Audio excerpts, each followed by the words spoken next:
Bienvenue à tous et à toutes à cette autre capsule sur le non-verbal et la communication. D'entrée de jeu, je voudrais dire un gros merci aux comédiens suivants, Marie-Pierre Côté, Denis Bédard et Marc-André Perron. Cette semaine, on va débuter cette capsule avec le phénomène de l'ouverture et de la fermeture. C'est une notion essentielle, primordiale dans la lecture du non-verbal, quelle que soit la situation, en affaires, en amour, en amitié, etc.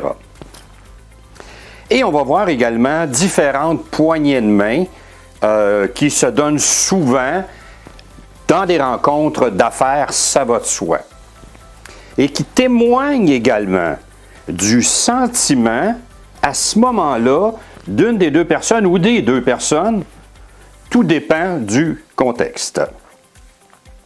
Mais juste avant ça, j'avais terminé la capsule précédente en vous montrant, j'avais illustré deux émotions furtives, très furtives, qui font partie des 6 émotions de base, ou on appelle ça émotions primaires, universelles. Alors, je vais vous donner la réponse pour ceux et celles qui ne l'auraient pas trouvé à ce moment-là. Alors, la réponse, c'est, je l'ai fait avec un arrêt sur image pour chaque vidéo, il s'agit de la colère et du dégoût. Vous allez dire, bon, ben voilà un bon début d'observation si je l'ai eu, mais ne criez pas victoire trop vite parce que ça va devenir de plus en plus complexe au fil des capsules. Ce qui est certain, c'est qu'on va triper. Merci. Alors, allons-y d'abord avec l'ouverture et la fermeture. Ici, on voit un homme qui semble plus ou moins ouvert. Je dirais moins que plus, à ce qu'il me semble en tout cas. Qui est plus ou moins ouvert à son interlocutrice. Donc, il y a une certaine réserve, ou même peut-être une réserve certaine envers la femme devant lui. On ne connaît pas le contexte. Alors, on ne peut pas dire est-ce qu'ils se sont chicanés, est-ce qu'ils se connaissent, est-ce que c'est parce que ça ne l'intéresse pas du tout le discours de la femme, est-ce que, je ne sais pas, il est-il arrivé quelque chose auparavant, ou simplement c'est quelqu'un qui se comporte comme ça avec à peu près tout le monde et ce qu'on lui dit, ça ne l'intéresse pas vraiment, à moins que ça soit dans ses champs d'intérêt. Je ne sais pas, on ne connaît pas le contexte. Ce qui est certain, à ce moment-là, par contre, c'est qu'il y a une certaine fermeture, allant d'une certaine fermeture à une fermeture certaine. On voit que l'homme a des gestes, ce qu'on appelle des gestes barrières au niveau des bras. Il y a les bras croisés. Je répète, les bras croisés, ce n'est pas toujours de la fermeture, ça dépend du contexte.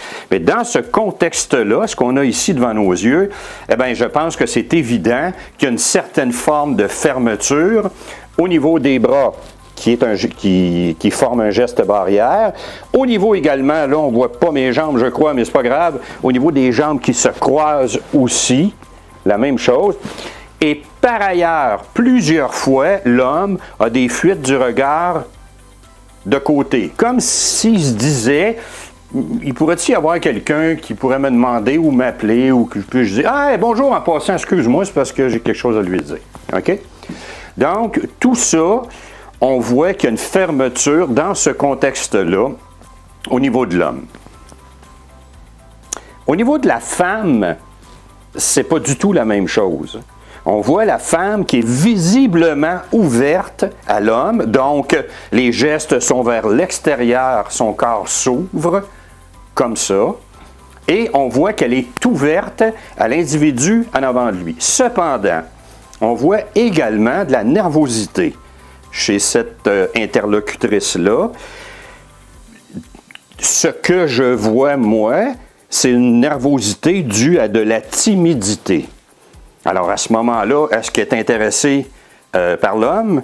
Est-ce que, je ne sais pas, moi, c'est son patron, elle veut bien paraître?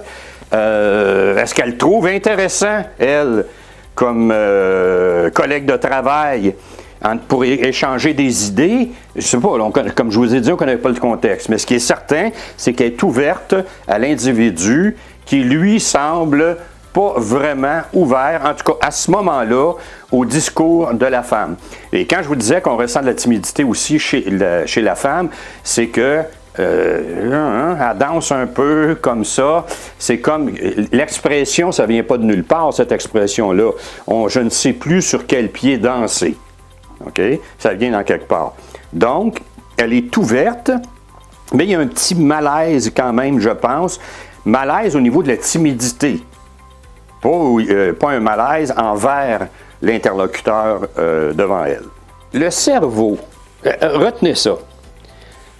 Le cerveau, quand il y a un malaise, petit ou grand, là, OK? Psychologique ou physique, ou les deux, bien sûr, le cerveau envoie un message au corps qui lui dit « referme-toi ». S'il y a un malaise psychologique, il peut y avoir toutes sortes de phénomènes physiques observables, comme ça, la tête en... Voyez-vous ce que je veux dire? Le cerveau dit « referme-toi » et ça, c'est un mécanisme de défense uniquement pour se protéger.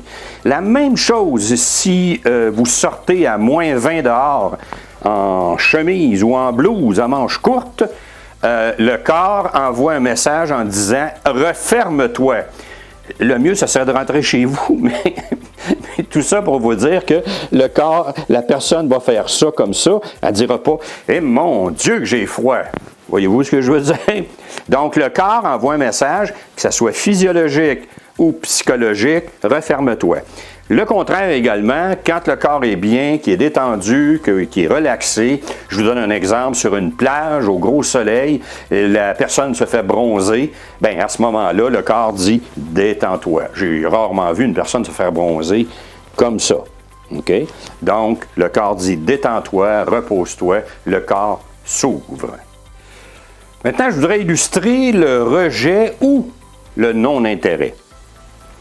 Contrairement à ce que plusieurs personnes pensent, surtout dans le monde des affaires, une poignée de main molle, flasque, c'est pas nécessairement quelqu'un de nonchalant. Je dirais même que c'est souvent ce n'est pas ça. C'est plutôt du désintérêt et ça peut même aller jusqu'au rejet. Ça peut être parce que l'autre ne nous intéresse pas du tout ou encore parce qu'il nous est antipathique. Peut-être. Parce que nous sommes narcissiques et que l'autre personne ne représente à peu près rien à nos yeux. Autrement dit, on veut le moins de contact possible dans la durée et dans le contact avec l'autre personne. Bien sûr, dans le monde des affaires, les gens vont se donner la main, vont même se faire, j'en ai déjà parlé, un high-five, dire « Hey, bon, tu as bien fait ça, un beau travail, tu as réalisé ton projet ». Mais quand quelqu'un donne ce type de poignée de main-là, habituellement, c'est pas bon signe. Alors voici maintenant un autre exemple de non-intérêt entre l'homme et la femme. Il se peut qu'il y ait eu une dispute avant, on ne le sait pas, et que l'homme tarde à pardonner. Alors on voit donc l'homme qui toise du regard la femme comme s'il se disait « Mais qu'est-ce qu'elle me veut encore? » Et en plus de ça, il attend un instant avant de répondre à la main tendue par la femme. Donc, à ce moment-là, il y a un repli de l'homme, un repli qui signifie une fermeture face à l'ouverture de la femme devant lui. Bien sûr, comme je dis souvent, on ne connaît pas le contexte, mais ce qui est certain, c'est que d'un côté, il y a une ouverture et que de l'autre côté, il y a une fermeture. La dominance. Cette poignée de main, celle qu'on voit à l'instant ou qu'on va voir dans 2 secondes, cette poignée de main-là est ce que j'appelle le combat des chefs. Le combat des chefs, c'est-à-dire que les deux protagonistes, ce qu'ils font, c'est d'essayer de tordre le poignet de l'autre pour être sur le dessus. Pas pour être en dessous, mais sur le dessus. Ça peut se faire entre amis juste pour le fun, pour montrer qu'on est les plus forts ou les plus dominants. Et il n'y a rien là, c'est des blagues.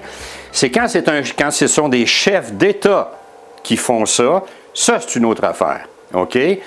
Je ne pense pas qu'on puisse entamer des négociations d'égal à égal ou respectueuses, du moins, en faisant ce type de poignée de main-là. Ces deux leaders-là, ça me surprendrait beaucoup qu'ils s'entendent s'il y en a un des deux qui réagit comme ça. La poignée de main écrasante, maintenant. La poignée de main écrasante, bien, ça le dit, c'est quand on essaie de broyer la main de l'autre, comme ça. Et en plus, si on essaie de l'abaisser, c'est encore pire. La poignée de main écrasante démontre, c'est-à-dire une domination certaine que l'on voudrait. Ça ne veut pas dire qu'on est dominant, mais on voudrait dominer l'autre et en plus, c'est un manque de savoir-vivre apparent, ça va de soi. La poignée de main avec des lunettes fumées opaques. Bon, vous allez me dire, la poignée de main, qu'est-ce qu'elle vient faire là-dedans? C'est parce que j'ai décidé d'inclure ça là, avec une poignée de main ou sans poignée de main, juste dans une discussion. Gardez ces lunettes fumées opaques, vraiment noires. Je ne parle pas des gens qui ont un peu d'opacité dans leurs lunettes parce que pour aller à l'extérieur, puis à l'intérieur, et que c'est pour la vue également. C'est pas de ça que je discute. Je discute vraiment des lunettes fumées complètement opaques, donc deux gros yeux noirs. OK? Ça ne se fait pas. Ça ne se fait pas quand c'est à l'intérieur. Ça va de soi. À l'intérieur, parce que l'autre personne ne peut pas vraiment entrer en contact avec vous. Il ne peut pas avoir vraiment de contact humain avec des yeux de robot comme ça ou des yeux d'extraterrestres, si vous voulez, noirs comme ça. Et on ne peut pas voir la réaction de l'autre non plus. Ça, c'est une chose. Au niveau des gardes du corps, bien sûr, ils ont souvent ce type de lunettes-là, mais là, c'est une autre histoire. C'est une question de stratégie. OK? C'est sûr qu'ils veulent se montrer imposants, dominants. D'ailleurs, c'est leur métier en vue de protéger une personne spécifique. Alors, c'est mieux de se montrer dominant et imposant que d'être obligé d'embarquer dans des échauffourées comme telles. Donc, oui, dans ce cas-là, c'est dominant, mais c'est voulu, c'est stratégique de la part de ces gens-là. Aussi également, très rapidement, voici une photo de Trump qui donne la main à un autre homme politique. Et bien sûr, il s'est fait avoir, je pense, en ayant la paume dans les airs. Et même là, un être dominant, voici ce qu'il fait. Il prend son autre main et il tapote la main de l'autre, de son vis-à-vis, comme le ferait un bon père de famille avec un petit enfant. OK? Ce qui nous prouve qu'un dominant reste dominant dans toutes les circonstances. En tout cas, il va essayer de le rester. Et en terminant, la meilleure poignée de main, parce que là, on a vu un paquet de poignées de main à ne pas faire ou comment essayer de s'en sortir. La meilleure poignée de main possible, c'est la poignée de main verticale comme ça. Alors, on ne tire pas sur l'autre, on ne pousse pas sur l'autre, on prend sa main, on donne une poignée de main ferme, mais non écrasante. OK? Si la personne a la main plus retirée, bien, on ne tire pas sur sa main, on va la chercher simplement. C'est la poignée de main gagnante. Petit truc en terminant également, si vous ne voulez pas vous faire écraser la main par certains individus, quand vous donnez une poignée de main, ne présentez pas jusqu'à vos jointures ici, allez-y fermement, comme ça, au bout, avec votre main.